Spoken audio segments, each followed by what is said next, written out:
Good evening friends. FY BCom એકાઉન્ટન્સીના લેક્ચરમાં આપનું સ્વાગત છે. આજે આપણે જોઈશું કે ખાતાના પ્રકાર અને એના માટેની સમજૂતી. અગાઉ આપણે જોયું કે ખાતા 3 પ્રકારના હોય છે. એક વ્યક્તિગત ખાતા, 2 માલ મિલકત ખાતા અને 3 આવક ખર્ચના ખાતા. બરાબર છે. તો હવે આપણે અલગ અલગ ઉદાહરણ તરીકે અલગ અલગ ખાતા જોઈશું. એ કયા પ્રકારમાં આવશે અને શા માટે આવશે એ વિશેની સમજૂતી આપણે લઈશું. તો સૌથી પહેલાં આપણે જોઈશું કે રોકડ ખાતું. તો રોકડ એક જાતની મિલકત છે. Cash is one kind of asset. Cash એ મિલકત ગણાય છે અને મિલકતના 2 પ્રકાર હોય છે, સ્થાયી મિલકત અને ચાલુ મિલકત. તો આ ચાલુ મિલકત કહેવાય છે, લિક્વિડ એસેટ કહેવાય છે.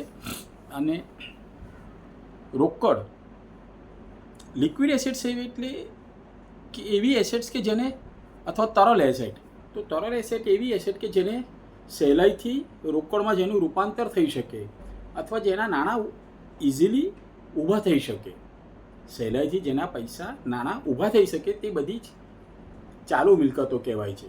હવે રોકડમાં જેનું જે ઇઝીલી રૂપાંતર થઈ શકે તે બધી ચાલુ મિલકત કહેવાય. હવે રોકડ એ તો પોતે જ રોકડ સ્વરૂપમાં છે, માટે તે ચાલુ મિલકત છે. ફિક્સ્ડ એસેટ્સ એટલે એવી એસેટ્સ છે કે સ્થાયી મિલકતો છે કે જેને એકદમ જરૂર પડે તો તાત્કાલિક એને લિક્વિડ નથી કરી શકાતી. એના તાત્કાલિક આપણને નાણાં નથી મળતા. ધારો કે બેંકની ફિક્સ ડિપોઝિટ છે, અમુક ઇન્વેસ્ટમેન્ટ્સ કરેલા છે, કંપનીઓમાં રોકાણ કરેલા છે, કંપનીઓના શેર્સ છે આપણી પાસે. હવે પ્રિમાઇસીસ છે, ઓફિસ છે, ફેક્ટરી છે, લેન્ડ અને બિલ્ડિંગ છે, કાર છે, ડિલિવરી વેન છે. તો આવી બધી એસેટ્સ એવી છે. ઓફિસનું બિલ્ડિંગ છે, તો ધારો કે ધંધામાં પૈસાની જરૂર પડી પણ હોય તો તાત્કાલિક એને વેચીને એમાંથી આપણે પૈસા ચૂકવી નથી શકાતા. એટલે એ ફિક્સ્ડ એસેટ્સ કહેવાય છે, લિક્વિડ એસેટ્સ નથી કહેવાય. ત્યારબાદ આપણે જોઈએ ફર્નિચર. તો ફર્નિચર એ પણ એક જાતની મિલકત છે, પરંતુ તે કાયમી મિલકત છે. ધંધામાં ફર્નિચર આપણે અલગ અલગ વસાવ્યું હોય પણ તે તાત્કાલિક વેચીને એના પૈસા નથી દે. એક કાયમી મિલકત બીજા એક અર્થમાં એવું કે જેનો લાભ આપણને લાંબા સમય સુધી મળ્યા કરતો હોય. એક મિલકત કે જે ખરીદી છે અને જેનો લાભ આપણને over A period of time મળવાનો હોય, લાંબા સમયગાળા સુધી મળવાનો હોય, તો તે બધી કાયમી મિલકત અથવા ફિક્સ્ડ એસેટ્સ પણ કહેવાય છે.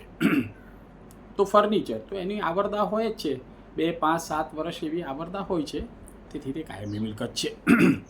યંત્ર ખાતું તો મશીનરી, તો એ પણ મિલકતનું ખાતું છે, માલ મિલકતનું ખાતું છે. અને મશીનરી પણ એ કાયમી મિલકત છે. ત્યારબાદ પગારનું ખાતું. તો પગાર તો સ્વાભાવિક છે કે આપણા ઓફિસમાં કે આપણી કંપનીમાં પેઢીમાં જે કોઈ કારીગરો અને માણસો કામ કરતા હોય અને એમને જે ચૂકવવામાં આવે છે એમની સેવાના બદલામાં, એમના મજૂરીના બદલામાં, એમનું ફિઝિકલ ઇનપુટ આપવા બદલ જે દર જનરલી તે માસિક બેઝ ઉપર હોય છે, પણ ડિપેન્ડ છે. વીકલી પણ હોઈ શકે, ફોર્ટનાઇટલી પણ હોઈ શકે, અથવા તાત્કાલિક પણ હોઈ શકે. જો કે તાત્કાલિક ચૂકવાય એને મજૂરી કહેવાતું હોય છે અને ફીઝ વગેરે કહેવાતું હોય છે. પણ આ પગાર જેનો ઇન્ટરવલ જનરલી માસિક હોય છે, એક પ્રકારનો ખર્ચ છે. અને ઉપજ ખર્ચ છે. ઉપજ અને ખર્ચ, આવક અને ખર્ચ અને આવક. તો આ ખર્ચ છે. વ્યાજનું ખાતું તો એ ઉપજ ખર્ચ ખાતું છે. હવે વ્યાજ ખાતું છે એ ઉપજ પણ હોઈ શકે અને ખર્ચ પણ હોઈ શકે.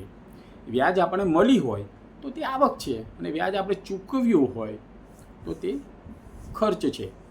કઈ રીતે? આવક ક્યારે હોય કે ધારો કે આપણે બેંકમાં ફિક્સ ડિપોઝિટ્સ કરી હોય, એના પર આપણને વ્યાજ મળે.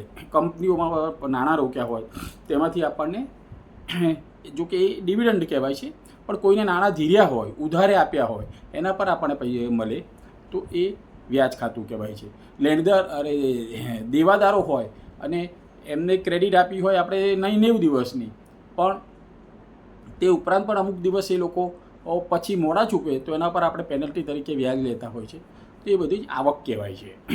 અને જ્યારે વ્યાજ આપણે ચૂકવ્યું હોય, આપણે બેંકમાંથી લોન લીધી હોય, બીજી કોઈ સંસ્થાઓ પાસેથી, નાણાકીય સંસ્થાઓ પાસેથી લોન લીધી હોય, કોઈ વ્યક્તિઓ પાસેથી લોન લીધી હોય, અથવા આપણા લેણદારો હોય એમને આપણે ચૂકવવામાં ડિલે કરીએ અને આપણે એમને ચૂકવવું પડે વ્યાજ, તો એ બધું એ વખતે વ્યાજ એ ખર્ચ કહેવાય છે. એટલે વ્યાજ આવક પણ હોઈ શકે અને વ્યાજ જાવક એટલે ખર્ચ પણ હોઈ શકે.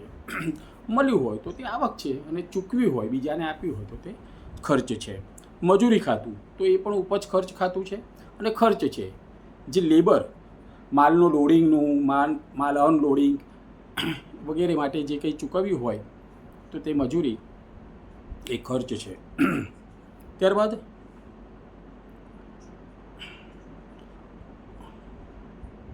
અરિયંત સ્ટોર્સનું ખાતું તો એ વ્યક્તિગત ખાતું છે અને એ વેપારી પેઢી છે, એ પેઢી છે, વ્યક્તિગત હોય કે ભાગીદારી હોય, બરાબર છે. પછી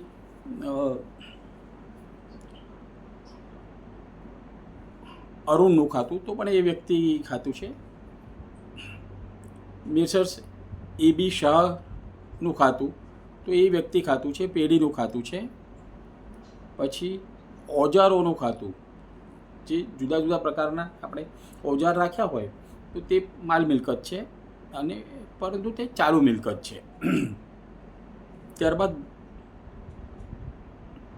યુનિયન બેંકનું ખાતું તો એ પણ વ્યક્તિગત ખાતું છે અને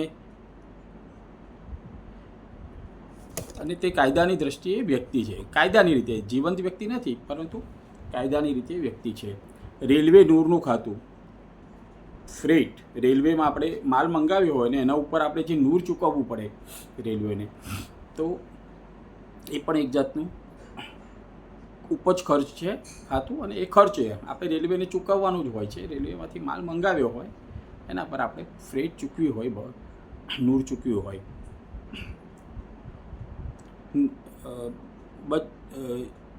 નેશનલ ઇન્સ્યોરન્સ કંપનીનું ખાતું તો એ પણ વ્યક્તિ ખાતું છે અને કંપની છે, કાયદાની દ્રષ્ટિએ તેને વ્યક્તિ ગણવામાં આવે છે.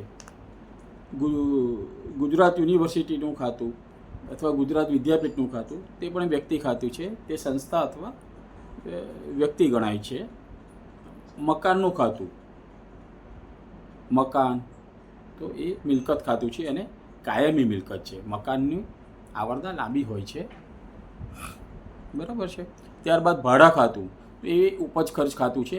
ભાડું આપણે જો આપ્યું હોય તો ખર્ચ છે અને જો ભાડું આપણને મળ્યું હોય તો તે આવક છે. આપણી પાસે એસેટ્સ હોય કોઈ અને એ એસેટ આપણે ભાડેથી આપી હોય, આપણી પાસે કોઈ મકાન છે, એ મકાનમાં આપણે ધંધો પણ કરતા હોય પણ એકાદ બે રૂમ કદાચ વધારે હોય અને એ આપણે કોઈને ભાડેથી આપ્યા હોય, ગોડાઉન તરીકે અથવા બીજે કોઈ રીતે પણ ઓફિસ તરીકે, તો એના પર આપણને ભાડું મળતું હોય તો એ ભાડું જો મળ્યું હોય તો તે આવક છે.